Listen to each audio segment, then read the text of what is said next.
I still remember the way the glass doors of the Grand Azure gleamed that evening, their reflections shimmering beneath the golden hues of the Manhattan skyline. The city was alive with its usual chorus of honking horns, chatter, and the occasional laughter of late-night pedestrians. But as I walked toward those doors, all the noise seemed to fade. My heels clicked against the polished marble pavement, each step steady and deliberate, even though my heart was pounding faster than I wanted to admit. The Grand Azure wasn't just another hotel rising among the towers of New York. It was mine. My vision, my gamble, my empire built brick by brick. And yet, in that moment, I wasn't approaching it as the celebrated founder. I was approaching as the outsider my family always believed me to be. I reached into my bag for my key card, the one that gave me access to every restricted corner of the building, from the rooftop penthouse to the underground wine cellar. The card was more than plastic. It was proof of years of sacrifice, proof of nights I had gone without sleep, and proof of every deal I had negotiated across boardrooms in both America and Europe. But before I could even slide it into the slot, I saw her, Vanessa. My older sister stood tall in front of the revolving doors, her body angled just enough to block me. Her dress glittered beneath the lobby's golden lighting, designed to look couture, but instantly recognizable to me as a cheap knockoff. I could almost hear my friend, the actual designer, laughing as I recalled the discarded sketch she had shared with me over lunch in Boston last spring. Vanessa held her clutch like a weapon, her chin lifted as if the hotel itself belonged to her. "You can't possibly think you're coming in," she said, her voice sharp and dripping with the same disdain I'd grown used to hearing all my life. Her words weren't surprising, but they still dug deep, like tiny shards of glass pressed against my skin. "This is the Grand Azure, Ellie. The tasting menu alone costs more than you make in a month." I nearly laughed. The irony was almost unbearable. She had no idea that I was the one who worked with Chef Alessandro to curate that very menu, a man Michelin had honored with 2 stars. She had no idea that every design choice inside, from the cascading chandeliers above the reception desk to the velvet chairs in the Blue Room lounge, had been hand-selected by me. She had no idea that while she played dress-up in borrowed gowns and lived on my parents' approval, I had quietly built something real. Before I could respond, another figure emerged from behind her. My mother. She carried herself the way she always did, as if she were preparing for a coronation, every detail perfected down to the clasp of her pearl necklace. She looked at me with that same familiar mix of disappointment and irritation, as though my presence was an inconvenience. "Vanessa is right," she said coldly, adjusting her pearls as if to shield herself from me. "You don't belong here. You've never amounted to much. This place is for people of substance, Ellie, for real people of worth." Her words landed like they always had, but instead of wounding me, they only reminded me of how little she had ever truly known me. To her, I was still the dreamer who had walked away from the safe path, the daughter who had refused to accept her place as a second-tier member of the family. She didn't see the woman who had bought her first 3-bedroom brownstone in Boston at 27, renovated it with every spare dollar she had, and sold it for $850,000. She didn't see the woman who had signed contracts in London, where investors had trusted me with over £3 million to expand into Europe. She didn't see the woman who had sat in boardrooms with men twice her age and twice her arrogance, and walked out with everything she wanted. But my mother never cared to see. To her, success had always meant proximity to power, and since she never associated me with it, she assumed I had none. I held the key card in my hand, my grip tightening as I weighed my options. I could have brushed past them, let the doors swing shut behind me, and allowed the truth to reveal itself later in the evening, when Marcus, my head of security, or Amelia, my chief operating officer, announced my arrival. But something inside me urged me to stay quiet a moment longer, to watch them, to let them believe for one last time that I was the woman they thought I was. Vanessa smirked, clearly delighted with herself for playing the role of gatekeeper. "It must be hard," she added, lowering her voice so only I could hear. "Always. Standing on the outside looking in, watching us succeed while you scrape by. Don't worry, Ellie. I'll tell everyone you sent your regards. Scrape by. if only she knew. She had no idea that the very publishing house she bragged about working for had just signed a 5-year contract with Azure International, my company, to host every one of their author galas in our ballrooms across the country. She had no idea that her mortgage, her very home in Connecticut, was backed by one of my subsidiary firms. She had no idea that she was standing in a building that owed her lifestyle to. The urge to reveal the truth burned in my chest, but I swallowed it. There would be time for revelations. Instead, I looked at her calmly and smiled, the kind of smile that unsettles the other person, because they can't quite figure out what you know that they don't. "Don't worry, Vanessa," I said softly. "I'm exactly where I need to be." My mother scoffed, clearly unimpressed. She turned away, already dismissing me as if I were a shadow. Vanessa followed her lead, satisfied she had delivered her dagger. I stood still for a moment, taking in the sight of my hotel. The glass, the marble, the golden light, the quiet hum of wealth. It was everything I had built for nights like this. They thought they were keeping me out, when in truth they were standing in the empire I created. And as I finally lifted my keycard, sliding it through the reader, I knew the moment of truth was closer than either of them could imagine. Tonight, the facade would shatter. Tonight, the world would see me not as the dreamer who failed, but as the woman who built the Grand Azure. Tonight, the truth was waiting. The heavy glass door shut behind me with a muffled thud, sealing me inside the glowing world of the Grand Azure. For a brief second, the familiar scent of fresh orchids and polished oak embraced me, and I felt a surge of pride at what I had built.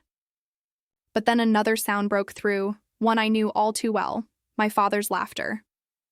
It rolled across the lobby, booming and confident, the kind of laughter that demanded attention. I followed the sound with my eyes until they found him, sitting, in his usual posture of dominance near the grand staircase. A glass of whiskey rested lazily in his hand, amber liquid catching the light as though it were part of the decor. Around him, colleagues, old friends, and admirers leaned in close, laughing when he laughed, nodding when he nodded, as if his words carried the weight of gold. To them, he was a man of power and influence, the patriarch whose financial empire stretched from Chicago to Los Angeles, whose handshake could open doors or close them forever. To me, he was simply the father who never once asked how I had survived after walking away from his company. The father who told me I was a fool for chasing dreams outside his carefully paved road. Before I could move closer, Vanessa's voice sliced through the hum of the lobby. She had followed me in, unable to resist another performance. "She doesn't belong here, Dad," she said with a smirk, loud enough for the surrounding guests to hear.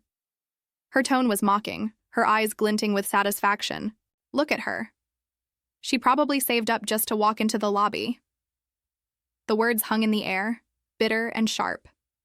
I felt the eyes of strangers turn toward me, sizing me up, their whispers unspoken but heavy. My father looked up then, his smirk growing wider as he set his glass down on the table beside him. "You know, Ellie," he said, shaking his head slowly as though the very sight of me confirmed every belief he had held. "There's no shame in admitting when life has beaten you. You could have joined the family firm and spared yourself all this struggle. Instead, you chose failure. Failure. That word had followed me for years, thrown at me like a stone every time I dared to step out of line. But it no longer pierced me the way it once had. Still, I said nothing. Not yet.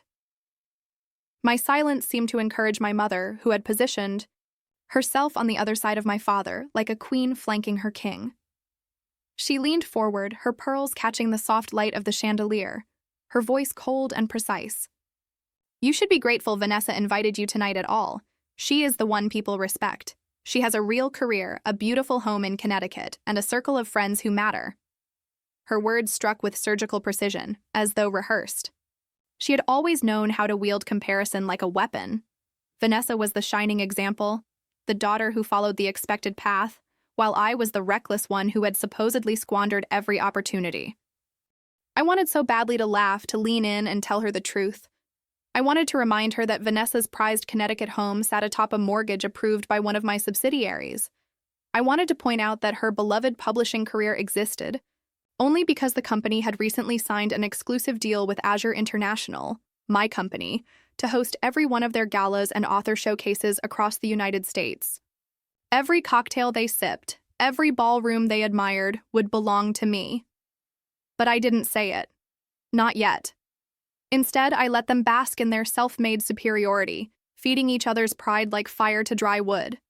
My silence wasn't weakness. It was control. Sometimes silence is the sharpest blade, because it unsettles those who mistake it for submission. I stood tall, my gaze steady, refusing to let their words reduce me. If they wanted to believe I was nothing more than a struggling dreamer, then so be it. The truth was simmering beneath the surface, waiting for the right moment to erupt. One of my father's colleagues, a man named Gregory who had known me since childhood, finally spoke up. "It's good to see you, Ellie," he said, though his voice carried the kind of polite pity reserved for those who hadn't made it. He glanced at my father, then back at me. "It must be difficult to watch your sister and not feel left behind." Vanessa smiled sweetly at his words, as though the statement were a compliment to her rather than an insult to me. "Oh, Gregory," she said with a laugh, looping her arm through his. "Ellie is used to it by now." For a moment, I felt the old ache return, the ache of being underestimated, overlooked, dismissed by the very people who should have been my greatest supporters. But as I stood there surrounded by the marble pillars I had chosen, the chandeliers I had commissioned, and the very building I had brought into existence, the ache transformed into something else. Something powerful. I wasn't here to be pitied. I wasn't here to beg for a seat at their table. I had built my own table, larger, stronger, more enduring than theirs could ever be, and soon they would see it for themselves. My father leaned back in his chair, sipping his whiskey with a smirk of finality, as though the conversation were over. To him, I had already been dismissed, judged, and found wanting. My mother exchanged a glance with Vanessa, their silent agreement hanging thick in the air. Ellie would never measure up, but they had no idea. I inhaled deeply, steadying myself, then let my eyes wander across the lobby. Guests were arriving in high droves, men in tailored suits and women in gowns that shimmered like liquid gold. Photographers flashed their cameras, catching glimpses of senators, authors, and foreign investors as they swept through the revolving doors. This gala wasn't just a celebration. It was a gathering of power, a stage where alliances would be forged and fortunes could shift overnight. And the stage was mine. I stepped aside, letting my mother and sister sweep past me, reveling in their illusion of superiority. My father returned to his circle of admirers, boasting about his firm's latest acquisition, his voice carrying above the lobby's music like a trumpet call. But I stayed quiet, because I knew what they didn't. In less than an hour, when the head of security escorted me to the ballroom, when the board members rose to greet me, and when the gala officially opened under my name, the illusion they clung to would shatter into dust.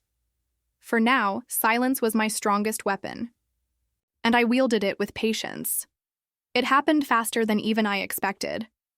The hum of voices in the Grand Azure lobby, once a constant undercurrent of polite laughter and idle chatter, fell into an uneasy lull as Marcus, my head of security, strode across the marble floor. His sharp black suit caught the light, and the gold pin at his lapel glimmered, subtle but unmistakable to those who knew what it meant. Marcus wasn't just another staff member. He was mine.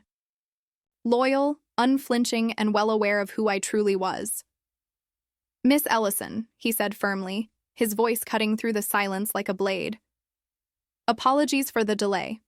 We weren't expecting you until later. Your suite is prepared, and the board members are already waiting upstairs. Would you like me to escort you?" The room froze. Every pair of eyes shifted toward me. My father's glass paused halfway to his lips. My mother's fingers locked tightly around her pearls, and Vanessa's smirk faltered into something pale and uncertain. Around them, the gathered guests, senators, CEOs, publishers, and investors, turned their heads in confusion, trying to reconcile what Marcus had just said with the woman standing before them. My father was the first to break the silence. His Brows drew together as he frowned, his voice sharp with disbelief. Sweet? Board members? What are you talking about? Marcus didn't waver. He stood tall, his tone respectful yet unyielding. Yes, sir. Miss Ellison is the founder and CEO of Azure International. The Grand Azure is one of the many properties under her chain. Tonight's gala is being hosted in her honor. The words fell heavy across the lobby, and then came the ripple, a wave of shocked gasps, whispers, and the sudden murmur of realization spreading from one cluster of guests to another. Some glanced at me with wide eyes, others at my family as though waiting for confirmation. Vanessa's face drained of color, her painted confidence peeling away in real time. She blinked rapidly, her lips parting, but no words coming out. My mother, so composed moments ago, clutched her pearls so tightly I thought the strand might snap against her throat. My father, the man who always had an answer, who always carried, the room with his booming voice could only stare at me, his mouth slightly open, unable to summon words. I let the silence stretch. I wanted them to feel it. The weight of their ignorance, the sharp sting of realization. When I finally spoke, my voice was calm, steady, and edged with the authority I had earned, not through inheritance, not through luck, but through grit and vision. I didn't come here to prove myself, I said, my gaze steady on each of them in turn. I came because this place, every marble tile, every glass pane, every note of music playing through the speakers, belongs to me. You thought I was nothing, but every company you've worked with, every property you've admired, has been tied back to me. And now, you're standing in my world. The words struck like thunder. Senator Aldridge, who had been chatting with my father moments earlier, cleared his throat and stepped toward me, extending his hand. Miss Ellison, he said, his tone now laden with respect.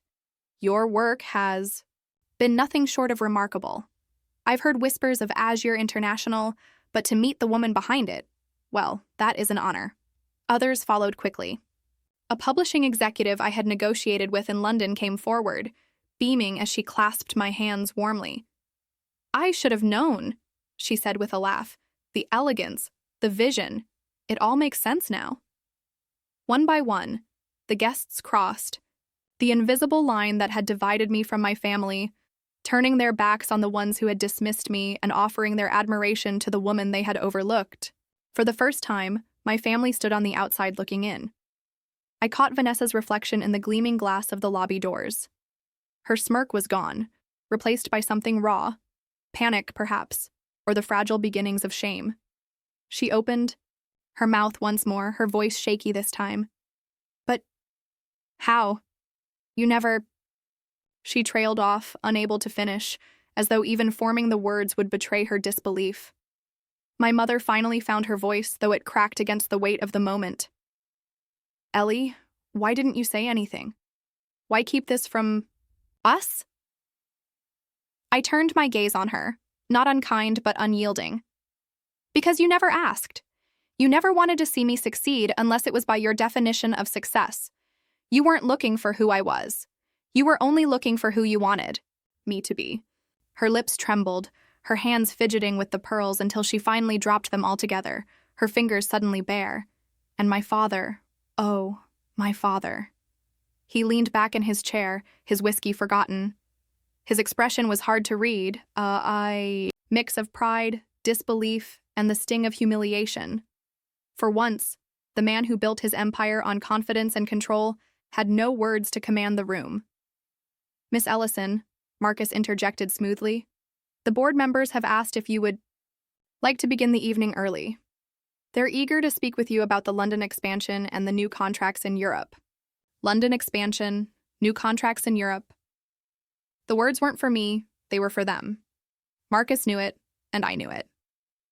Every syllable pressed deeper into the reality my family had so long ignored. I was not only successful, I was thriving, beyond their comprehension. I nodded to Marcus. Tell them I'll join shortly.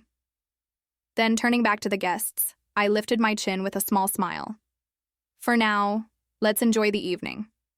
The investors and politicians leaned in closer, their faces bright with interest, their voices eager. They wanted to know about acquisitions, about my vision for the next decade, about how I had taken properties others dismissed as failures and turned them into jewels of the skyline. As they circled me, as cameras began to flash and the whispers of admiration grew louder, I caught one last glimpse of my family. My mother's face was pale, my sister's eyes glassy, and my father's pride, his armor, was cracked. For years they had belittled me, pushed me aside, dismissed me as nothing. But tonight, in the very empire they thought I could never build, the truth had finally come to light. And for the first time in my life, I didn't feel like an outsider at all. I felt like the woman I had always been, the architect of my own destiny, the owner of every room I walked into, the power they could never take away. The revelation wasn't just theirs. It was mine, too. The gala unfolded like a dream, though it was not the kind of dream one slips into by chance.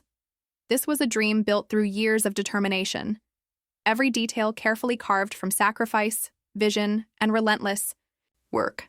The chandeliers sparkled above like a cascade of frozen stars, their light reflecting off the polished oak floors and gilded mirrors. Champagne glasses chimed softly as waiters in crisp uniforms glided between tables, offering oysters on silver. Trays and pouring vintage bottles worth thousands of dollars. A quartet played near the far wall, their violins weaving through the air, the music swelling with quiet elegance. But for me, the true moment of the night was not the grandeur, nor the whispered praises from investors who spoke of billion-dollar ventures. It was something simpler, yet infinitely more powerful. The moment I sat at the head of the long oak dining table in the banquet hall. That table had always haunted me in memory. Years ago, my mother had once told me, her voice sharp, her tone final, that I would never deserve to sit at such a table, that I was not made for places of power. And yet here I was, seated in the chair of honor, with the entire room angled toward me. To my left sat allies from New York and Chicago, business leaders who had backed me when others doubted me. To my right, investors from London and Paris leaned closer, eager to hear my plans for expansion into Europe. Senators, CEOs, and celebrated figures from publishing and finance hung on my words. And across from me, sitting in uncharacteristic silence, was my family. Vanessa's eyes darted across the room as if searching for an escape. The confidence she had worn like armor earlier was gone, replaced by a fragile uncertainty. My mother sat stiffly, her pearls no longer gleaming with pride but clutched in nervous habit. And my father, for the first time in my memory, looked diminished. His shoulders no longer filled with bravado, his booming laughter replaced by a silence. That seemed heavier than stone. The weight of their stares did not crush me. It elevated me. One of the senators raised his glass in a toast. "To Miss Ellison," he declared, his voice carrying through the hall, "whose vision has redefined hospitality in this country and abroad. May her empire continue to grow, and may we all be fortunate enough to share in its success." The room erupted in applause, glasses clinking together in waves. I lifted my own, the crystal cool against my fingers, and smiled graciously. Yet even as I basked in the moment, my gaze never left my family. I wanted them to feel every clap, every cheer, every ounce of admiration that had once seemed impossible for me to earn in their eyes. When the applause settled, my father finally spoke. His voice was quieter than I had ever heard it, yet it carried the heaviness of a man who had built his entire life on certainty, only to watch it crack before him. "I underestimated you." The words hung in the air, brittle and raw. For a fleeting second, I saw the man behind the facade, the father who had once believed he knew everything, now facing the truth of what he had ignored. I met his eyes, not with bitterness, but with the calm certainty of someone who no longer needed approval. "No," I said softly but firmly. "You never even tried to see me." He flinched at the words, not dramatically, but enough for me to notice. My mother turned away, unable to face me, while Vanessa stared into her champagne flute, as if answers might appear in the bubbles. The rest of the night was mine. I spoke of the future of Azure International, of the new properties opening in Los Angeles, Miami, and Chicago. I outlined the European expansion, contracts already signed in London and Paris, and the negotiations underway in Madrid. Every word I spoke drew nods of respect, murmurs of admiration, and sparks of excitement from those gathered. These were not the empty titles or superficial gestures my family valued. These were tangible victories, built dollar by dollar, contract by contract, property by property. I thought back to the Boston brownstone, my first real investment. I remembered the peeling wallpaper, the creaking stairs, the endless nights of paint and plaster when my bank account had barely stretched far enough to cover supplies. I thought of the risk I took in signing my first international deal, sitting across from men who doubted me because of my age, my gender, my lack of pedigree, and walking out with their signatures anyway. From those beginnings to this grand haul, I had carved an empire not by seeking approval, but by refusing to stop. As the gala continued, I moved through the room like it was my stage. Guests leaned in as I passed, eager for a word, a handshake, a promise of future collaboration. Photographers snapped pictures, and the press whispered about the woman who had quietly become one of the most powerful figures in hospitality. Every corner of the hall sang with recognition that I had built my own legacy, and for the first time, my family could not ignore it. Near the end of the evening, as the quartet played a soft closing piece and the guests began to drift toward the exit, I found myself standing before the towering windows of the banquet hall. The Manhattan skyline glittered beyond the glass, every tower a symbol of ambition, every light a reminder of possibility. My reflection looked back at me, confident, steady, unbroken. Vanessa approached hesitantly, her steps small and uncertain. "Ellie," she began, her voice trembling, I never thought—" She faltered, unable to finish. For once, the words failed her. I placed my glass on the table beside me, my smile polite but cool. "It's all right, Vanessa. You didn't need to believe in me. I believed in myself." She lowered her eyes, ashamed, and drifted back into the crowd. My mother never came to me that night. She remained in the shadows, her silence saying more than words ever could. And my father, though he lingered at the edge of the hall, kept his distance, pride warring with regret in his expression. I did not go to him. For once, I didn't need to. When the final guest departed and the hall grew quiet, I returned to the head of the oak table. I sat alone, running my hand across the polished surface.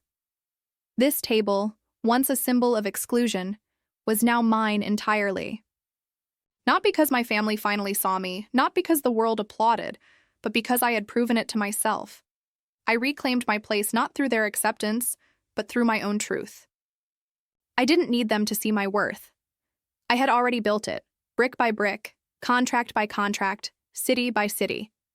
From the Boston brownstone to the Manhattan skyline, from Europe's boardrooms to America's heart, I had carved an empire with my own hands.